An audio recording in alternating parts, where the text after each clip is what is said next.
नमस्कार दोस्तों, पूजा ज्योतिष कार्यालय यूट्यूब चैनल में आप सभी का बहुत बहुत स्वागत है। दोस्तों, जो हमारी सीरीज चल रही है हर लग्न में मंगल क्या फल दे सकता है, उसके बारे में चर्चा चल रही है। कभी कभी दोस्तों ऐसा देखा गया है कि एक नॉन मांगलिक और एक मांगलिक के बीच शादी हो जाती है, फिर जीवन में कोई भी समस्या उत्पन्न होती है, तब हमें सामने वाला कहता है कि ये मांगलिक है, इसलिए ये परेशानी उत्पन्न हो रही है। लेकिन दोस्तों ऐसा नहीं है। 100% मैंने देखा है कि ऐसा नहीं होता। आज मैं पूरे भाव के साथ चर्चा करूंगा और समस्या का एक उत्तम उपाय भी आपके सामने रखने वाला हूं कि अगर आपका कन्या लग्न है और आप मांगलिक है और नॉन मांगलिक से शादी की तो क्या हो सकता है, वो बातें रखने वाला हूं। दोस्तों ये संशोधन विभाग है और जो संशोधन मैं करता हूं वो सारी बातें अनुभव के साथ आपके साथ रख रहा हूं। दोस्तों हम पहले भाव की बात करें कि अगर आपका कन्या लग्न है, जन्म कुंडली में प्रथम भाव में 6 लिखा है तो उसको कन्या लग्न कहा जाता है। अगर प्रथम भाव में अगर मंगल लिखा है दोस्तों, तो सबसे पहले हम देखेंगे तो वो मंगल तृतीयश भी हो रहा है और अष्टमेश भी हो रहा है या पापी भी हो रहा है, और मित्र जो शत्रु राशि उसके स्थान में भी ये मांगलिक दोष आ रहा है। तो दोस्तों हम पहले चर्चा करें कि जिसकी भी मांगलिक ये कुंडली हो सकती है, उसके चेहरे में किसी न प्रकार का दाग हो सकता है, या ऐसा कहा जाए कि चमड़ी की वजह से जैसे हम खील कहते हैं ऐसे उत्पन्न हो सकते हैं, ऐसा उसका चेहरा हो सकता है। और दोस्तों मैं जो बातें रख रहा हूँ स्त्री और पुरुष दोनों के बीच रख रहा हूँ। स्त्री की कुंडली में अगर मंगल दोष है या पुरुष के मंगल दोष नहीं है तो क्या हो सकता है, वो सारी बातें रख रहा हूँ। तो दोस्तों एक तो ये पहली बात ये बहुत ही सकारात्मक है कि जिसके भी कुंडली में मांगलिक दोष आ रहा है, कन्या लग्न है, तो सकारात्मक विचार वाले हो सकते हैं, सकारात्मक जिद्दी प्रकार के हो सकते हैं। वो कोई ना कोई चीज वो जिद के कारण करते हैं, लेकिन दूसरों की भलाई के लिए करते हैं, ये बात भी देखी गई है। लेकिन दोस्तों यहाँ ये एक बात बड़ी गौरवपूर्ण देखनी चाहिए, जिसकी भी कुंडली में हो, स्त्री या पुरुष में है, उसकी वजह से परिवार में बड़ा तनाव रहता है। ऐसा कहा जाए अगर स्त्री की कुंडली में ये मांगलिक दोष आ रहा है, सामने वाला नॉन मांगलिक है, तो अपनों से वो ऐसा कहा जाए शत्रुता उत्पन्न होती है और एक दोनों के जो परिवार है उसमें प्रेम नहीं रहता, ये देखा गया है। फिर पुरुष हो या स्त्री हो, ये देखा गया है। दोस्तों हर भाव की मैं बात करूंगा, लेकिन उनसे पूर्व मेरी एक छोटी सी गुजारिश है, जो मेरे नए दोस्त ये मेरा चैनल देख रहे हैं, दोस्तों अगर इस चैनल को आपने सब्सक्राइब नहीं किया एक बार जरूर सब्सक्राइब कर लीजिए। साथ ही वीडियो आपको पसंद आए तो जरूर लाइक का बटन दबाइए, वीडियो अपने दोस्तों में ज़्यादा से ज़्यादा शेयर कीजिए। साथ ही दोस्तों बेल बटन दबाना मत भूलिए, मेरे सारे नई वीडियो की जानकारी सबसे पहले आपको प्राप्त हो और नई जानकारी आपकी ज्योतिष का ज्ञान भी बढ़ सके।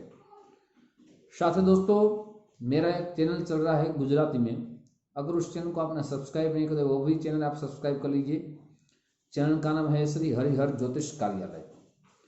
दोस्तों आपकी जीवन की किसी भी प्रकार की समस्या चल रही है, आप उसका सरल उपाय के द्वारा समाधान चाहते हैं, तो इसी वीडियो के नीचे सारी वीडियो के लिंक मैं रख दूंगा और आप अपनी समस्या के अनुसार वीडियो जरूर देखें, उपाय करें और अपनी समस्या का समाधान जरूर प्राप्त करें।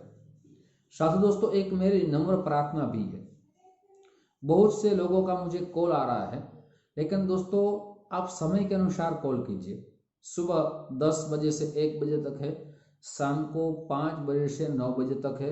अपॉइंटमेंट लेके आप कॉल कीजिए, बात कीजिए, आपकी जन्म कुंडली का पूरा विश्लेषण आपको कर दिया जाए, उपाय आपको भी बताए जाएंगे। साथ ही दोस्तों जो सुनिश्चित दक्षिणा है आप पेटीएम अकाउंट में डाल सकते हैं, आपको दिया जाएगा, वहां से आप अपॉइंटमेंट भी ले पाएंगे। दोस्तों मैं बात करूं दूसरे भाव की, माने चतुर्थ भाव की, तो चतुर्थ भाव में अगर मंगल दोष है तो ये सबसे पहले दिग्बली भी हो रही है और दोस्तों ये भी देखा गया है कि इसी अनुसार अगर दिग्बली हो रहे हैं, केंद्र में है मंगल, तो राजनीति में उसका एक प्रभाव अच्छा रहता है, उसको मान सम्मान अच्छा मिलता है, ऐश्वर्य अच्छा मिलता है।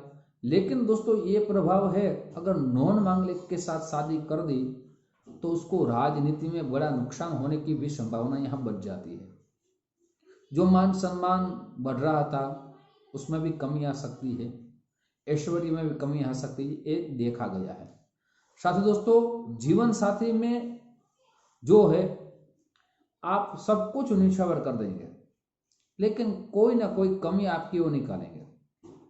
जैसे दोस्तों आपने कोई भी चीज ले ली, मान लीजिए कि आप पुरुष है और स्त्री के लिए आप कोई गिफ्ट लाए हैं, कोई साड़ी लाए हैं या कोई चीज लाई है, तो आपकी कमी निकालेंगे, कहेंगे इसका मुझे कलर नहीं पसंद है या इसकी डिजाइन नहीं पसंद है, ये एक कमी निकालते हैं, एक बड़ी परेशानी की बात है, ये भी देखा गया है। दोस्तों अब मैं सप्तम भाव की बात करूंगा।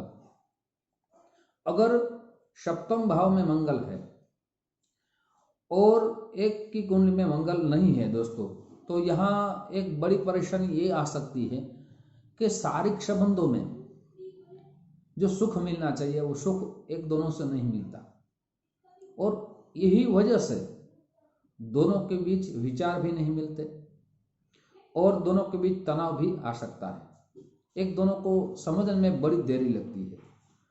यह भी देखा गया है कि 2 से 2.5 साल बड़े तनावपूर्ण रहते हैं और झगड़े भी होती है, और एक विचार भी आता है कभी कभी कि मैं तलाक ले लूँ या इसको छोड़ दूँ, ये भी मांगलिक दोष के कारण हो सकता है।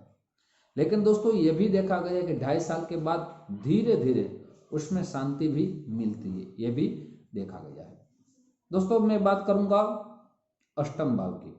अगर अष्टम भाव में मंगल है तो यहाँ राशि स्वामी हो रहा है, वहाँ राशि आएगी मेष राशि, जो मंगल की राशि मानी गई है। यहाँ दोस्तों कहा जाए तो राजयोग का निर्माण हो रहा है, जीवन में सब कुछ मिलेगा, पैसा भी आएगा, सम्मान भी आएगा, साथ ही सब कुछ मिल सकता है। लेकिन दोस्तों ये सब कुछ मिलने के बाद भी अगर नॉन मांगलिक से शादी हो गई तो ये सारा नुकसान होने की फिर से संभावना बच जाएगी। आपने जो कमाया है, आपने जो प्राप्त किया है, वो सारा नुकसान की ओर जाने की यहाँ संभावना बच जाती है। जैसे मैं आपको एक दृष्टांत दूं कि आपने एक बड़ा बिजनेस खड़ा किया है, लेकिन शादी होने के बाद उस बिजनेस में नुकसान होने की पूरी संभावना है। दोस्तों मैं हर वीडियो में कहता हूं कि आप जब भी शादी करें तब जन्म कुंडली मिलान अवश्य करें। और दोस्तों मैं इस पर बहुत से वीडियो बना चुका हूं कि केवल गुण मिलान से कुंडली मिलान नहीं होती, सब कुछ देखना चाहिए, मांगलिक दोष भी देखना चाहिए, साथ ही जो भाव शास्त्र में दिखे गए हैं वो भी देखना जरूरी है। गुण कितने मिलते हैं, नारी दोष है, भ्रुकुट दोष है, सब कुछ देखने के बाद हमें आगे बढ़ना चाहिए। दोस्तों अब मैं बात करने वाला हूं जो है वो द्वादश भाव की। अष्टम भाव की बात मैंने कर दी, अब द्वादश के भाव की बात करूंगा। तो यहाँ जो मंगल है दोस्तों, यहाँ शत्रु राशि में पाया गया है। जो पुरुष हो या दोस्तों पराक्रमी में रहता है, साहसिक रहते हैं, लेकिन दोस्तों अपने गुस्से पे वो कंट्रोल नहीं कर पाते और उसी कारण उसको बड़ा नुकसान होने की यहाँ संभावना बच जाती है।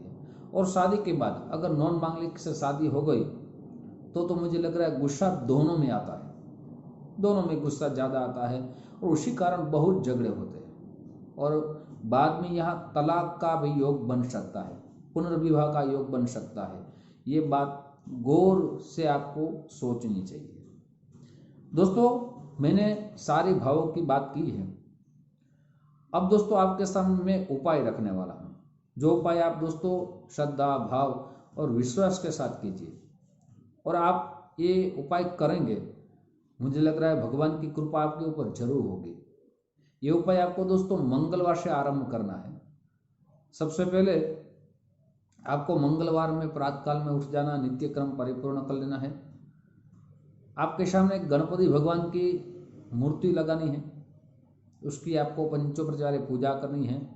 गणपति भगवान जो प्रिय है, गुड़ है, वो भगवान को अर्पित करना है। और दोस्तों उसके सामने बैठ के आपको मंगल कवच आता है, वो मंगल कवच का आपको 3 पाठ करना है, प्रतिदिन करना है, ये बात नहीं भूलनी है दोस्तों। आप 3 मास तक करेंगे, 90 दिन तक करेंगे, उसका परिणाम आपको चमत्कार रूप में प्राप्त हो सकता है। दोस्तों ये देखा गया है कि 90 दिन के बाद 60 से 70% उसमें बड़ा सुधार आ जाता है और दोनों के बीच में प्रेम भी बढ़ता है। जो तनाव रहता है उसमें भी प्रेम बढ़ सकता है। दोस्तों आज आपके सामने मैंने कन्या लग्न के मांगलिक दोष के बारे में सारी बातें आपके सामने रखी है। दोस्तों आप जो हमें प्यार दे रहे हैं उस प्यार के लिए आप सभी को दिल से बहुत बहुत धन्यवाद। YouTube के माध्यम से फिर हमारी मुलाकात होगी। जय श्री कृष्ण, महादेव हर।